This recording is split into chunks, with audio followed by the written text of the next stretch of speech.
is we can, if we're not careful, we can guilt the party, the spouse that has not sinned into staying into a marriage. We counsel maybe the wife, her husband's been adulterous, and we say, now, you can leave this marriage, but, and then we try to almost say, like, if you do that, though, you're basically sinning, even though we're not coming out and saying that. Like, this is the less spiritual, less holy thing to do. And I'm concerned that if we counsel people that way, we're actually binding their conscience tighter than Jesus binds it.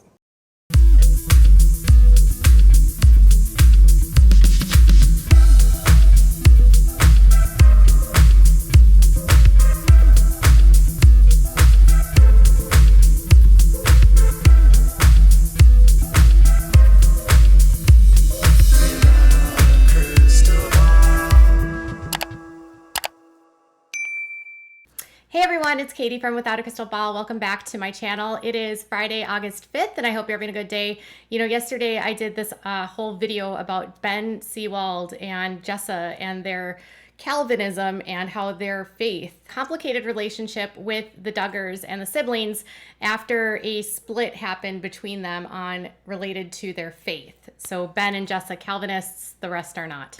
Well, Jessa and Ben are, Anna and Josh are, and Jeremy and Ginger, but the rest are not. Okay, so Ben is currently the pastor of a church called Immanuel Baptist in Springdale, which is a Baptist church. He was actually at the Southern Baptist Convention, and he was there as a messenger. So seemingly this church is somehow affiliated with the Southern Baptist Church, the Southern Baptist Convention. And with that, but his church is very, I would say, pretty traditional and very conservative. And recently, he's been doing some sermons, going through various gospels, and Ben has a lot that he talks about in his sermons, and he says some stuff and not a lot. But in a sermon that he did on July 17th, 2022 on marriage and divorce, he had some interesting tidbits about what the Bible says about divorce, and he made this caveat at the very end of the sermon about how women are treated when they are told or coerced into staying with a man that hasn't been faithful to them, and how we shouldn't be doing that. So, long story short, this very long sermon somehow ends up being almost like a direction shade thrown at Jim, Bob, and Michelle on potentially guilting Anna into staying into a relationship that biblically she has an out for. Does this make sense? I know it's a lot to take in, but in the sermon, which I'll share a clip with you here in 1 second, Ben discusses like what God's design is on marriage. He does a lot where he talks about the LGBTQ plus, and it's the typical Duggar rhetoric that it's a horrible it's like the meanest thing that you can do against God, and you're completely rebelling against him, and it's why you need to not do that. You need to turn from your sin. In marriage, what's wrong with so-called gay marriage?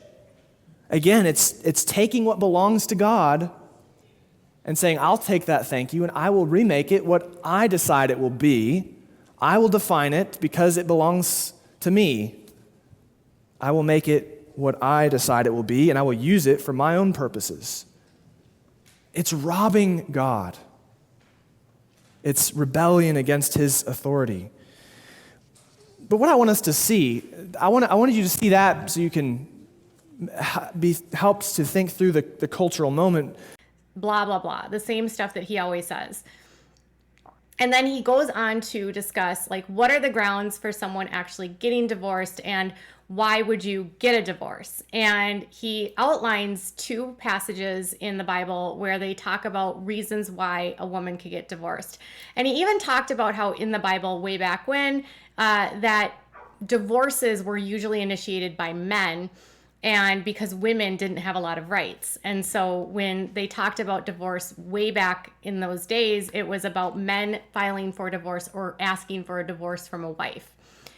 So he outlines how there's two different reasons why a woman can get why you could get a divorce biblically, and what grounds that Jesus said was okay. One was the immorality or the unfaithfulness of the spouse to another, and that can be a variety of different things. The of the S kind, so the infidelity, whether it be a variety of different topics. So immorality of the intimate kind, okay, which would technically be like cheating, getting involved in a relationship with another person of the same sex. There can be, doing horrible things to children, which is a crime, but they would classify as immorality. It's really gross. But anyways, he was saying that the Bible says that you can get one for that reason and for the abandonment of your spouse, like abandoning their faith and not being a believer anymore. And so spiritual abandonment.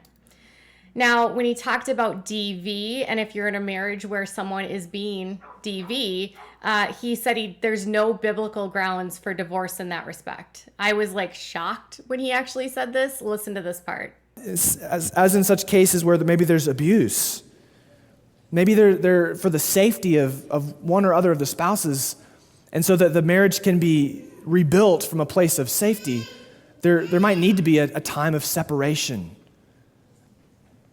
But as far as ending the marriage and marrying another, it seems that there are only two exceptions. So I wanted to just say that.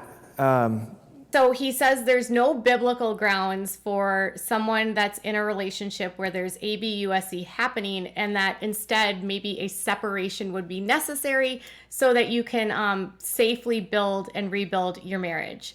This is actually really horrible advice, because a lot of times in relationships that are like this, things can escalate to a point where things are not able to be rebuilt. And it also is a horrible advice to tell someone that is in a situation like that they have to stay because the Bible says they have to. And it's horrible advice, because if someone's in a life or death situation and they have their pastor telling them that they can't leave because the Bible says you can't, I mean, it's just terrible advice overall. And I would never abide by his rules there. Like, Ben's just overall, in my opinion, pretty clueless. And he does a lot of talking for a kid that, and I say kid because he's, not even 30, for someone that doesn't have a lot of life experience himself, and has really been offered and handed a lot of the opportunities he has because of his famous wife. After he talks about the stuff around DV, he goes into this sort of diatribe about how there is this tendency in the communities that they're all in, that if a woman wants to leave a husband that's been immoral and been unfaithful, there's pressure by some people to make her stay and forgive the husband regardless. And that because they say that it can be restored and be repaired. And he said that he felt like that is really awful advice, because the Bible clearly says that they can leave for that reason. And if they feel like they need to leave because of that, they shouldn't be guilted into leaving or into staying. Because a lot of people wonder about those exceptions and when divorce is permissible. And I'll just say as well that in such a case, I think one thing that the Christian community has done sometimes that I don't believe is right is we can, if we're not careful, we can guilt the party, the spouse that has not sinned, into staying into a marriage. We counsel maybe the wife, her husband's been adulterous, and we say, now, you can leave this marriage, but, and then we try to almost say, like, if you do that though, you're basically sinning, even though we're not coming out and saying that. Like, this is the less spiritual, less holy thing to do. And I'm concerned that if we counsel people that way, we're actually binding their conscience tighter than Jesus binds it. So I'm open to discussion about that, but that is one concern that I have. And it doesn't mean that if there's morality in the marriage that the spouse, if the faithful spouse chooses to divorce, that doesn't mean that they have not forgiven their spouse. Jesus, we thought about last week, forgiveness is not optional. And so Jesus isn't contradicting that and saying like, okay, but if your spouse commits adultery, then you don't have to forgive them. No, forgiveness is always non-negotiable for the believer. But at the same time, Jesus seems to recognize that a spouse may forgive their sinning spouse and yet still leave the marriage that has been broken by unfaithfulness. Now, this is hard stuff.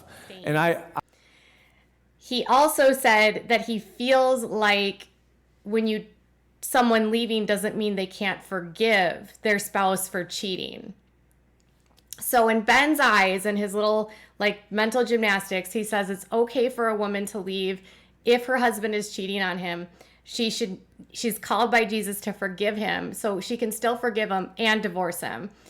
She doesn't have to forgive him and stay with him, because if they feel like the marriage vows have been broken through that infidelity, she has biblical grounds for a divorce.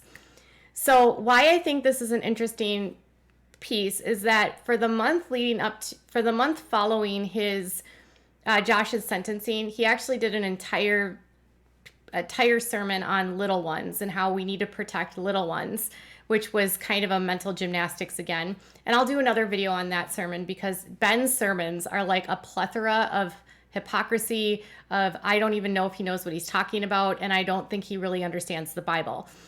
But anyways, he's done a lot of sermons that are very topical to the situation that his family is going through. And so it doesn't seem like it's chance or happenstance or coincidental. It seems like the marriage topic is directly surrounding issues that his family is going through. And I felt like that comment of not guilting a woman to stay in a relationship where the man has been unfaithful is directly towards Jim Bob and Michelle, and the guilt that they've put on Anna to stay in a marriage where Josh has been unfaithful.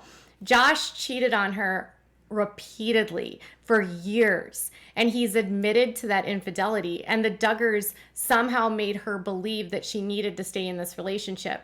In fact, it was Jim and Bobby Holt that mentioned to me that there had been this long-standing rumor that Jim Bob had offered Anna a house so that she wouldn't divorce Josh, and offered her financial stability in order to stay with Josh as long as they would stay together and not ruin their family name and not tarnish the family reputation by a divorce.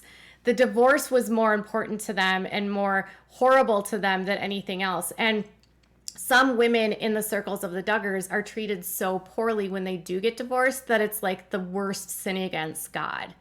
It's really sad, because in a world where people are supposed to be loving and very understanding and non-judgmental, these people are extremely judgmental and are constantly pointing the flaws out in every single other person and claiming that they're the better Christians and treating people really poorly, which is probably the exact opposite of the way that God would call someone to be treating their loved one. Or, because there's that commandment by Jesus that love thy neighbor like thyself. So you treat your neighbors like you would want to be treated. And if you're constantly judging your neighbors, that's not loving them. And it's not your job to point out their flaws. Truly, it's really not, because all of us have flaws. And I know I criticize the Duggars and their belief system, but I just find this part of it solely hypocritical, because it's like they're spending all of this time pointing out that this person's divorced, so they're a horrible human being, and that person's gay, so they're sinning against God. But they don't sit there and discuss the own sins that are in their home. It's a lot easier for them to point the finger than to look at themselves. And there's actually a Bible verse, and I can't remember what it is, but it's about, don't point out the speck in your brother's eye when you have a plank in yours. So don't ignore your own stuff and then try to deflect by pointing someone else's problems out.